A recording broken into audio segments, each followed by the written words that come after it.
suck. And they did. At the time, I thought, we all think we're great.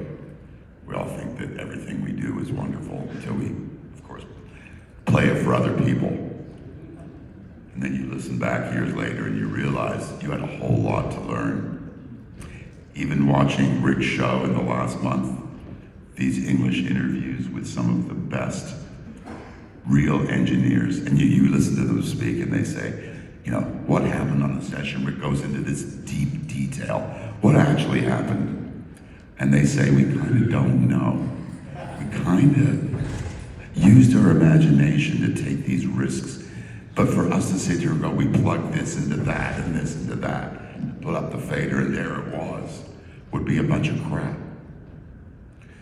And that's what is great about Rick's channel, realizing that it wasn't just one or two steps, it was many, many different situations of failure that created something great.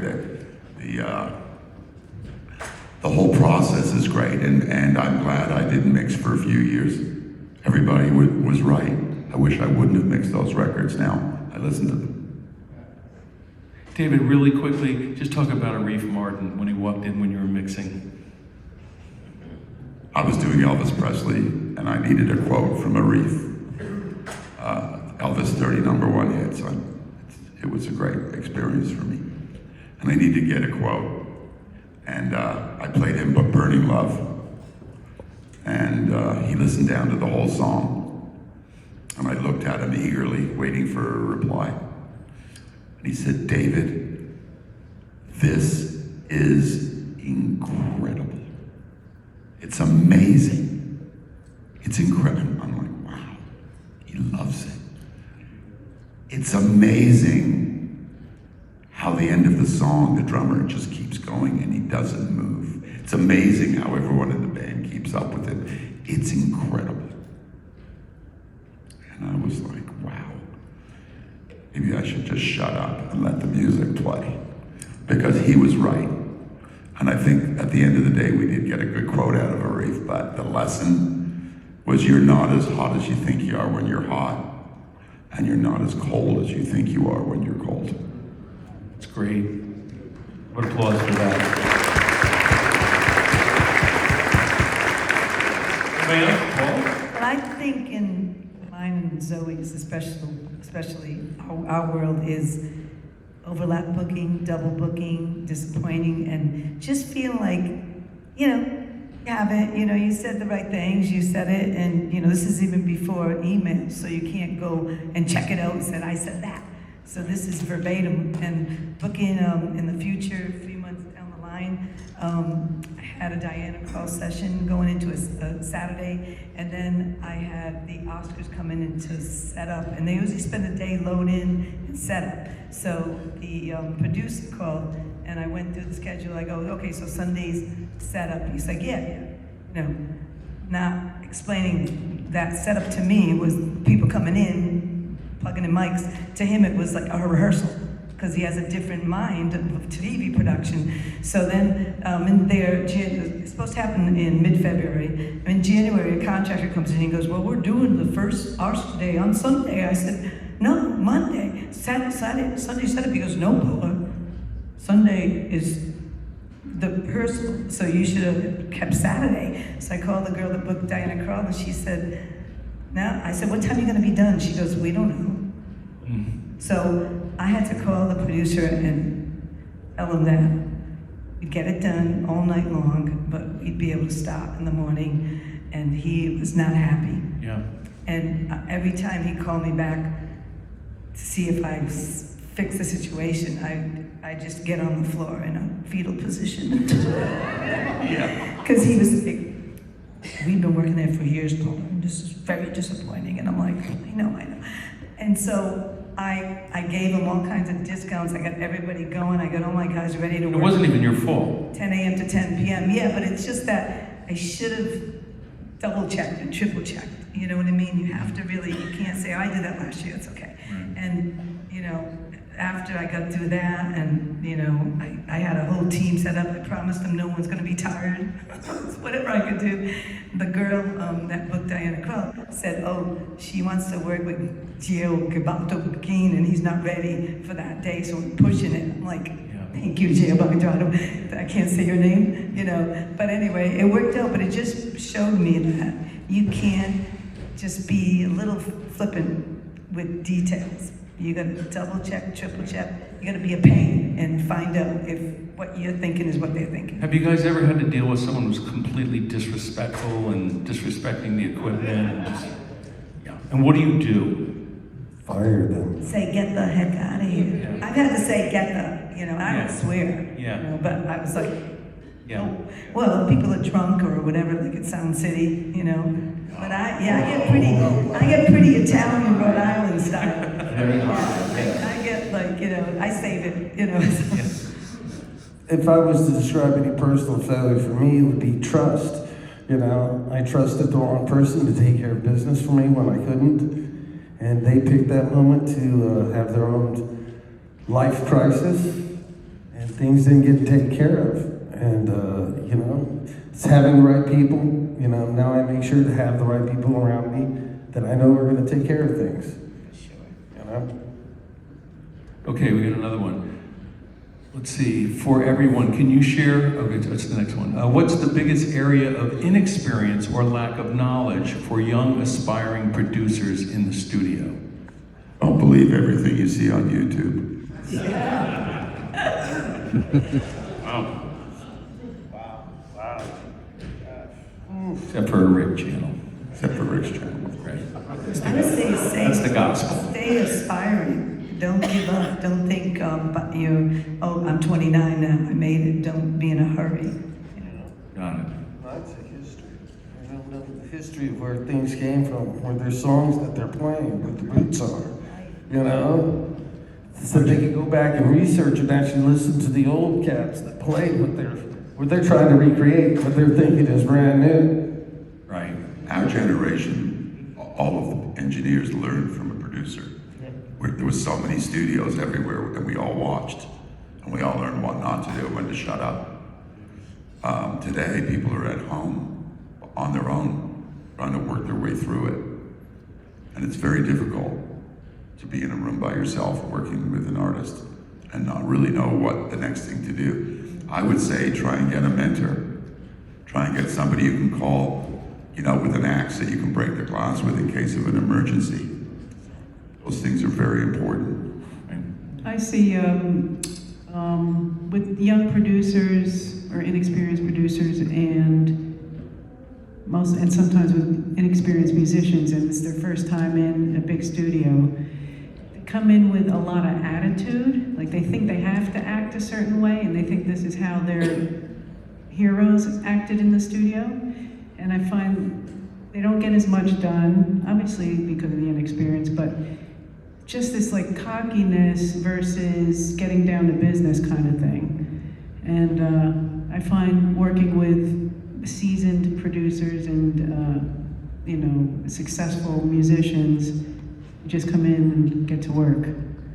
I see two things consistently. Number one is they come in and they think they can do everything, and they can't. And it hinders their returns on their investment coming in. So we have people in the studio who are really awesome. The people in the studio are awesome. And so this producer comes in and is like, this is how I track vocals. And then the assistant would say, well, maybe you want to consider this. If they're doing something stupid, which very often they are, so you may want to consider this. Or red means stop, for example. So red means stop, things like that. And the producers will come in and say, no man, that's how we do. I'm like, okay, well you do. And then they come back to redo it. That's something that I see a lot, like a lot of like ego bullshit. And the other thing I see a lot, which is super important, is younger producers, they show up in the studio, first thing they do is they come to the monitor control and turn the monitor control on stun. Live level in the morning. And then they spend the rest of the day pushing the master fader up to get more level. And so this is the guarantee that you will have something that sounds like absolute shit at the end of the day, and it will not translate. And here's the problem, is that they will blame the studio for that.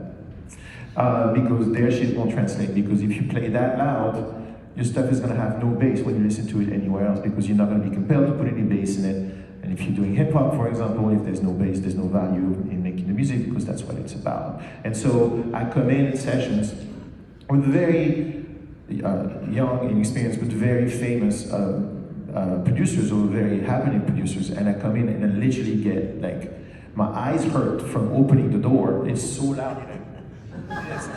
And they're struggling, they can't get it to go, they're super high and they don't know what time of day it is and which way is up or down. And you're like, hey man, you may want to consider, you know, bringing it down. And it's very difficult. That's the number one thing I see them do. And the reason they come in and they just bump, because it's called bumping. They say, hey man, let's bump. I'm like, I'm gonna make sure the bathrooms are clean, I'll see you later.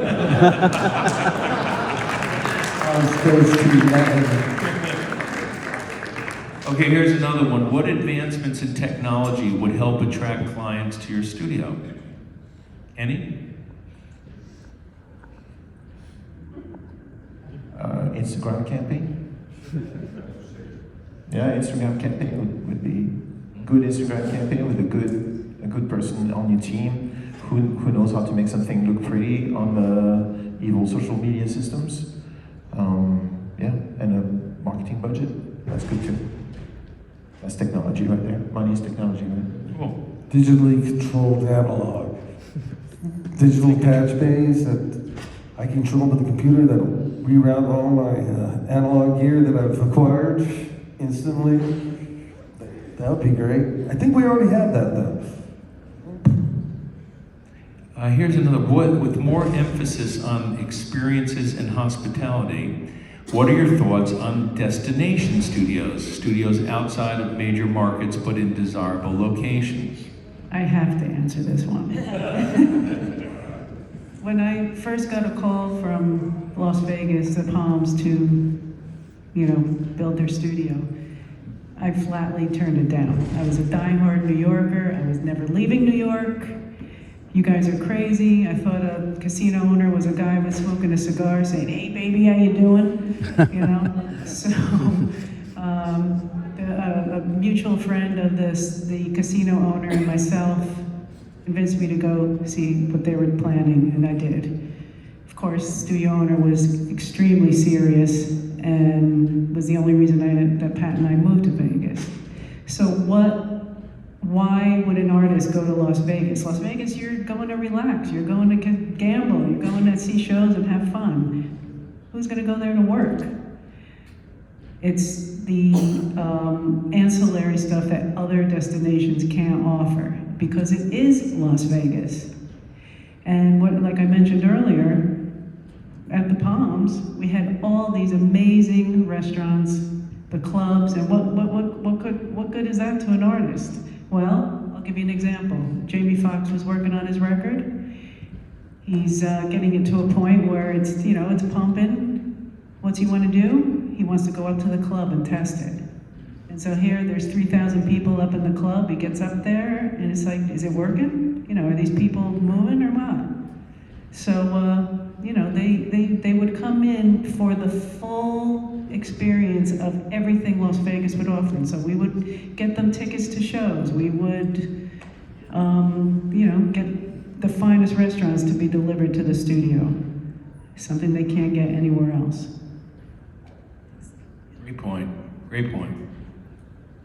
I worked at Compass Point Studio in Nassau.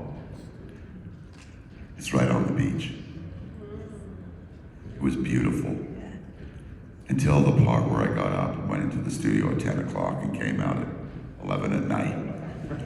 And then I realized I could have been in Cleveland.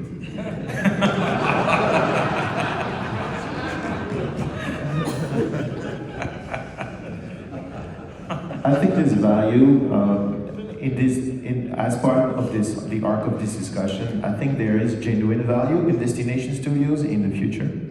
as long as you can keep the cost viable, and here's why. And let's say you have a recording budget of X for an artist, and X could be $10,000, let's be real. It could be $50,000, it could be $100,000 for the whole album.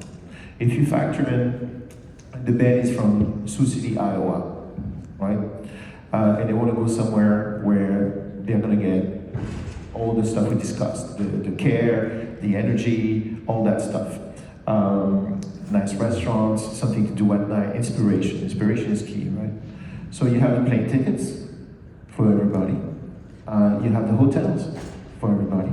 And then you have the studio. So for example, if you come to record in New York City at Flux Studios right now, and you're a band of 4 people, your hotel rooms will cost more than the studio, right? And so that is preposterous, but it is what it is. And so in this context, and this is not gonna change, obviously, in this context, I think a destination studio makes sense if it has attached housing, and it's of quality, and it's inspiring. The place itself could be inspiring. There's also something amazing about secluding a band away from distractions, and the managers do know that, and the labels know that. It's like, you know, can you get cocaine in that destination? No? Great. So I think the destination studio is actually a very valuable thing, and I get calls, and I'm sure you all do too, all the time, from people all over the world say, hey, I built this place. Usually the places I build with what I call other money.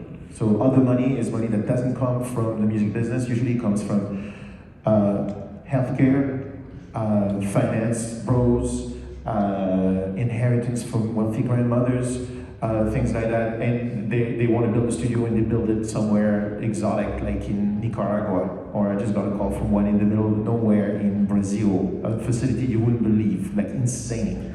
And it's some wealthy dude loves guitars, and consoles. You can tell from the design of the studio, they love guitar and consoles.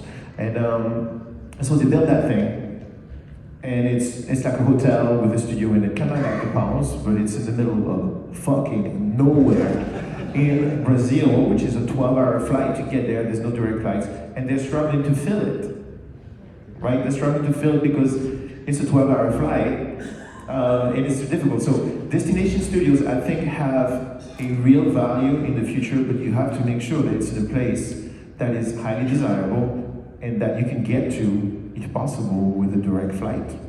That's not too expensive, and then I think it's a good idea to do that.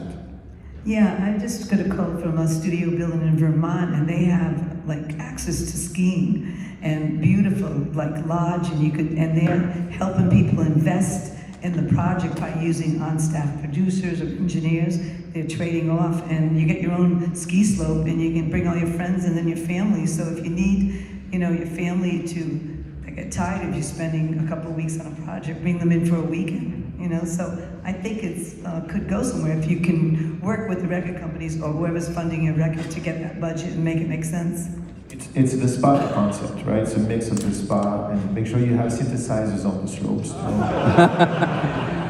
Guitar synths? Yes. Well, I know the wonderful destination studio right in the heart of North Hollywood.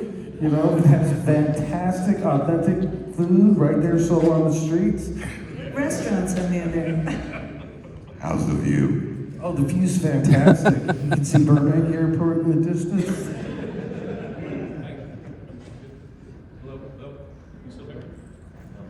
It's hard to get good help.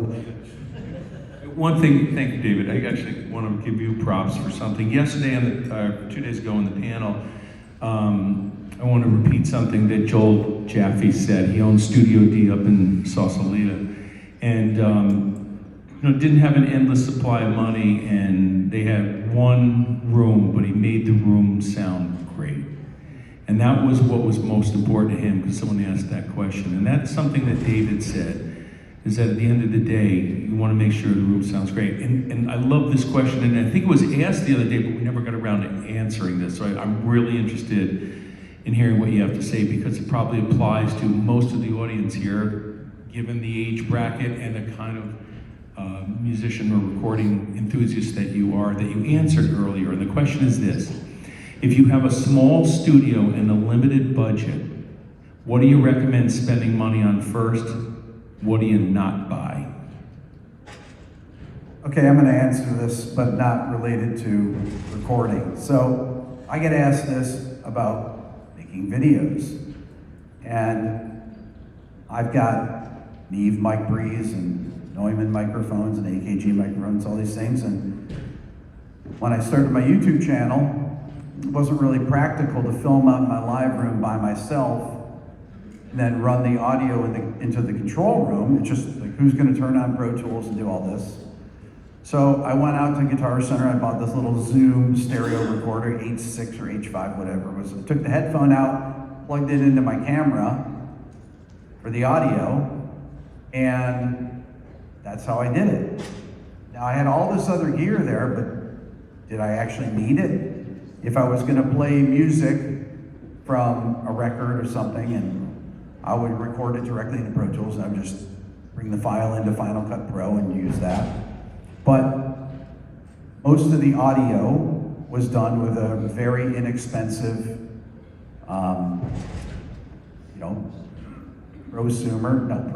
consumer-based recording, stereo recorder, digital recorder. Because it just wasn't practical, and honestly, I didn't even need it. I didn't have a really nice camera at first. At the beginning of my channel, a lot of my videos were just done with an iPhone on a little stand. That's it. Replaced the audio into Pro Tools until I got a nicer camera. And they had autofocus, but a lot of times it's like I would put something up in the chair and focus myself, or have my kids come down and focus it. Just look at the monitor there and focus it, Dylan. Is that in focus? I didn't tell. Anyway, so, but you don't need a lot of stuff for this. If you have a limited budget, a couple microphones, nice mic pre, compressor, maybe a couple compressors. And I think the same thing goes for if you're starting your YouTube channel, you want to record stuff on Instagram. You can do pretty much anything now with a phone or with a laptop. Just basic stuff, unless you want to get really high, really nice sounds, then you get nicer gear. I think a coffee machine, soda, Definitely. water, and a lounge with a great couch in it. Clean bathrooms. Keep the artists sometimes out of the studio if you don't want them in the room with you. Creating a space for them to feel comfortable, talk to their family, where they can be separated is a great idea. And an important thing for sessions so that you don't get people all coming in commenting like the guitar player doesn't like the bass player's playing. Maybe I don't want the bass player in there with the guitar player. So creating space for people to work individually is very, very important. I have a funny anecdote about coffee machines. Howard Schwartz, who had this amazing studio in New York, Howard Schwartz Recording, he did a lot of mastering, a lot of mixing, the kind of studio that clients would pay $400 an hour for, right? And what he did was, he goes, the best thing you can do? He goes, buy the most expensive Italian coffee machine you can find. Don't spare any expense on it. And put it at the farthest end of the studio you can, from as far away from the studios as possible. Clients will go down there and they're chatting and they're going to make themselves this beautiful cup of coffee, and the clock is still ticking.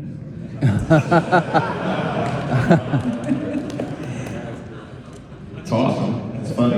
If you want, I know you all want to talk about gear in this question, so I think that the best thing you can do for yourself is if you're going to spend money on anything, is your monitoring system.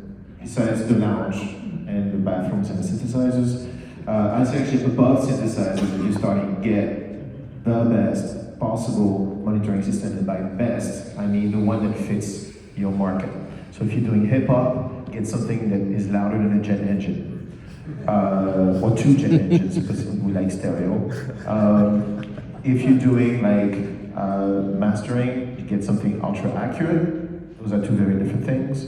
But the best possible monitoring system and the best possible sounding room with treatment and room correction if you need to, if your room is not good enough. by the build out, but you cannot do build out because it's too small. You don't have room to put 3 feet of sheetrock, 3 feet of insulation. Then get a monitoring system that is great. That is your window to the world, right? You come in, they play that music, they hear through your speakers. Your speakers have to be bananas. Bananas are great. Make sure you have good speakers. So awesome. Here. All right, here's our last question. I'm going to ask each of you to respond. Just take 30 seconds. Last question for all. What gives you hope for the future of music in 2026? 30 seconds. Zoe, we'll start with you. I get inspired by the young people that come into the studio. They are doing such amazing work. You are doing such amazing work. And that is my hope, that they will continue doing and exploring and taking the, I'll pass the torch to them, so keep it up. Awesome. Yeah, I think this generation of young kids coming up in high school and colleges are curious about how we did all that music, and so they're looking to learn from us and us to mentor them. But I also see music, because I've been music using for health and wellness and making compilations, and I went to the CES show and it was all about helping the 50 and above, biggest demographic, be comfortable in music as a tool to get away from all the pills that they're giving us. I say less drugs, more music for healing.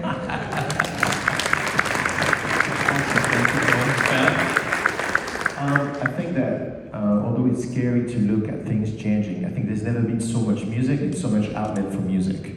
The monetization of it is different from what it used to be, and in retrospect, it looks glamorous the way it was, but it wasn't always, as you heard. It was never easy, right? So I think that the fact that the tools are so democratic now, anybody can make music. Raises the noise, raises the content. AI is going to raise even more noise, but the end thing is that people need music to live. It's a human need. Nobody's going to drive 3 hours without music, right? Nobody is going to. You just put music on, and so music is needed, and see, that means there's demand. If there's demand, you can make the offer for the demand. And I think that's not going to change. We just got to adapt on how to get rewarded financially or otherwise for fitting that need. But the need is there, and that's beautiful. It's beautiful. Thank you, Fan. Lee. For me, it's the clients coming in, they're wanting to use the old stuff and blend it with the new stuff. They don't want to play the digital keyboard, they want to get on the Steinway piano. They want to get on the Leslie, the Hammond organ with the Leslie. They want to get on the Marshall stack with the guitar, and that gives me hope, Awesome. David? Well, this morning I woke up and it said Sweden bans AI music. That was pretty heavy. I'm all for that.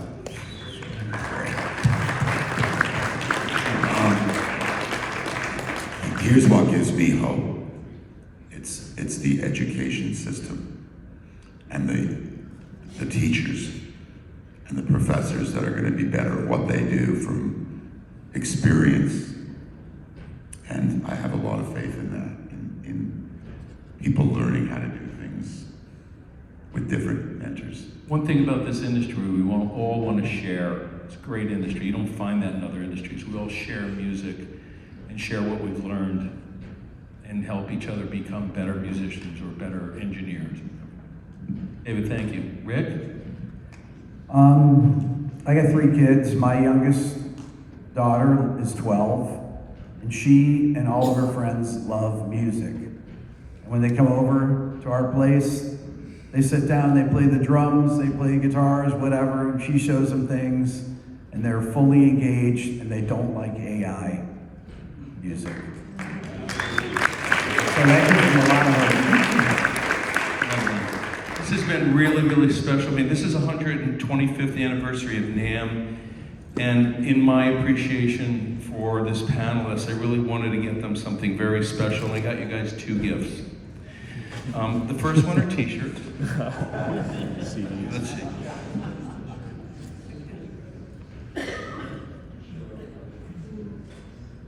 This is our firm t-shirt, Friedman Canterbury Company, that's worth a lot of money. On the back it says, My accountant can beat up your accountant if if music is your business. I think that's the first gift. And then the second one, which is really very special, is the new Alan Friedman CD. We have one for each of you. We give a warm applause for all. Thank you very much. Thank you, Dan. Great. 5 o'clock, we're here with plugins.